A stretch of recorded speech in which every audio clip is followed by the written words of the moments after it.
ल, आज हामी पशुपति शर्मा र जेरी भण्डारीको त्यो भर्खरले आएको गीत छ नि, झोले त तै झोले त मै, त्यसकै बारेमा अलिक गहिरेर कुरा गरौँ है त।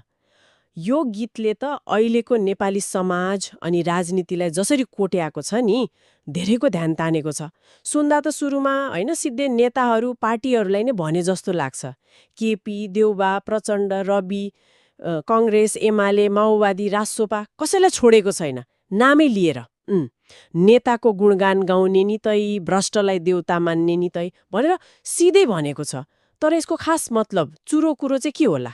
हो, पहिलोचोटि सुन्दा त राजनीतिक दल र नेताहरूप्रतिकै आक्रोश जस्तो मात्रै सुनिन्छ।